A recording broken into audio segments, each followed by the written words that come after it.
नमस्कार, स्वागत है आप सभी का YBN बिहार झारखंड में। मैं हूं आपके साथ मुदिता त्रिपाठी। सिवान, वही जमीन, वही सड़कों का सन्नाटा और वही डर का साया। फर्क सिर्फ इतना है कि तारीख बदल गई है, मगर कहानी फिर से खून से लिखी जा रही है। बिहार के सिवान जिले में एक बार फिर एक पत्रकार को गोली मारी गई। नाम है रमेश सिंह। पेशा है सच दिखाना, सच लिखना और समाज को आईना दिखाना। लेकिन इस बार सच के रास्ते पर चलते चलते उन्हें गोली का सामना करना पड़ा। जब ये खबर सामने आई तो पूरे बिहार के पत्रकार जगत में एक अजीब सी खामोशी फैल गई। वही खामोशी जो 10 साल पहले 2016 में छा गई थी, जब सरेआम एक पत्रकार की हत्या कर दी गई थी। नाम था राजदेव रंजन, और अब उसी सिवान में फिर एक पत्रकार को निशाना बनाया गया। सवाल यही है, क्या सिवान में शहाबुद्दीन पार्ट 2 दोहराने की कोशिश हो रही है? रात के करीब 9:30 बजे का वक्त होता है। रमेश सिंह, जो जसोली गांव के रहने वाले हैं, पकड़ी बंगाली स्थित एक मैरिज हॉल में शादी समारोह से लौट रहे थे। माहौल बिल्कुल सामान्य था। सड़क पर हल्की सी रोशनी थी और आसपास कुछ लोग अपने अपने घरों की ओर लौट रहे थे। जैसे ही रमेश सिंह भवानी मोड़ के पास पहुंचे, अचानक अंधेरे से 2 बाइक सवार बदमाश निकले। किसी को कुछ समझने का मौका ही नहीं मिला। गोलियों की आवाज गूंजी। एक गोली सीधे रमेश सिंह के पेट में जा लगी। वे वही सड़क पर गिर पड़े, लूलूहान हालत में।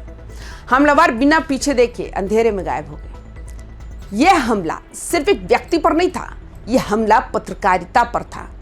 यह हमला सच पर था। स्थानीय लोगों ने हिम्मत दिखाई। घायल पत्रकार को तुरंत सदर अस्पताल पहुंचाया गया। हालत गंभीर थी, इसलिए डॉक्टरों ने उन्हें पटना रेफर कर दिया। घटना के बाद सिवान पुलिस हरकत में आई। एसपी ऑफिस की ओर से बयान जारी किया गया कि 12 फरवरी 2026 की रात करीब 9:30 बजे सूचना मिली कि चीनी मिल के पास अज्ञात अपराधियों ने एक प्रतिष्ठित अखबार के संवाददाता को गोली मारी। पुलिस टीम तुरंत मौके पर पहुंची। FSL की टीम ने जांच की। घटनास्थल से एक खोखा बरामद किया गया। एसपी ने कहा कि अपराधियों की पहचान की जा रही है और जल्द ही उन्हें गिरफ्तार किया जाएगा।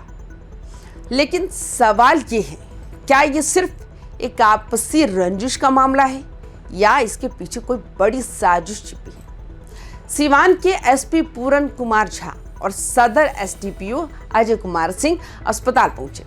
उन्होंने घायल पत्रकार का हाल जाना और कहा कि मामले की गहराई से जांच की जा रही है।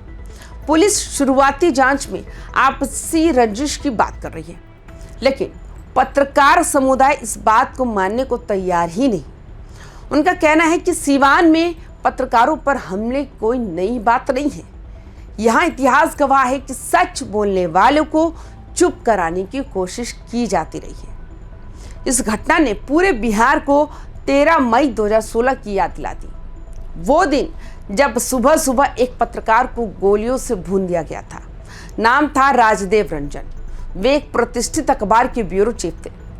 उस हत्या के तार सीधे पूर्व सांसद और बाहुबली नेता मोहम्मद शहाबुद्दीन से जुड़े थे।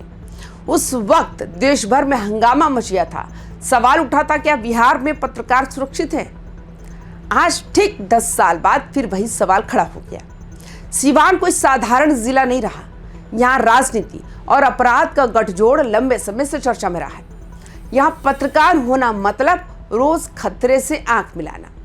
रमेश सिंह पर हमला सिर्फ एक घटना नहीं, ये एक चेतावनी है। ये संदेश है कि अगर आप ज्यादा बोलेंगे, ज्यादा लिखेंगे तो अंजाम भुगतना पड़ेगा। पत्रकारों का कहना है कि वे डरेंगे नहीं, लेकिन ये डर उनके परिवारों को भी सताने लगा है। घर से निकलते वक्त अब ये सवाल होता है कि लौट पाएंगे या नहीं। इस घटना के बाद स्थानीय पत्रकार संगठनों में भारी आक्रोश है। हर कोई पूछ रहा है कि आखिर कब तक पत्रकारों को निशाना बनाया जाता रहेगा? क्या सरकार सिर्फ बयान देगी? क्या पुलिस सिर्फ खोखा बरामद करके मामला ठंडे बस्ते में डाल देगी? क्या सिवान फिर उसी दौर में लौट रहा है जहां बंदूक कानून से ऊपर थी? लोग कह रहे हैं कि ये सिर्फ रमेश सिंह पर हमला नहीं, ये लोकतंत्र पर हमला है। लोगों को शहाबुद्दीन पार्ट 2 की आशंका इसलिए है क्योंकि सिवान वही है, तरीका वही है, निशाना वही है, पत्रकार। और डर फैलाने का मकसद भी वही लगता है। राजदेव रंजन की हत्या ने जो जख्म दिया था वो आज भी भरा नहीं।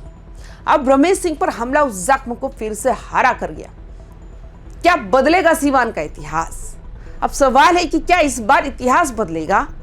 क्या अपराधी पकड़े जाएंगे? क्या पत्रकारों को सुरक्षा मिलेगी? या फिर कुछ दिनों के बाद ये मामला भी फाइलों में दब कर रह जाएगा? सीवान की जनता जवाब चाहती है, पत्रकार जवाब चाहते हैं और पूरा बिहार जवाब चाहता है। क्योंकि अगर सच लिखने वाले सुरक्षित नहीं हैं तो आम आदमी कैसे सुरक्षित रहेगा? अंत में एक सवाल, आज जो रमेश सिंह अस्पताल में जिंदगी और मौत से लड़ रहे हैं, कल कोई और पत्रकार हो सकता है, परसों कोई आम नागरिक।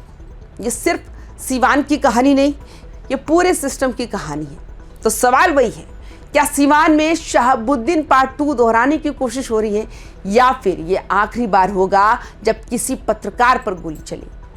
इस सवाल का जवाब सिर्फ पुलिस की जांच नहीं देगी, इसका जवाब देगा आने वाला वक्त। और तब तक सीवान की सड़कों पर डर है, लेकिन सच अब भी जिंदा है। नमस्कार।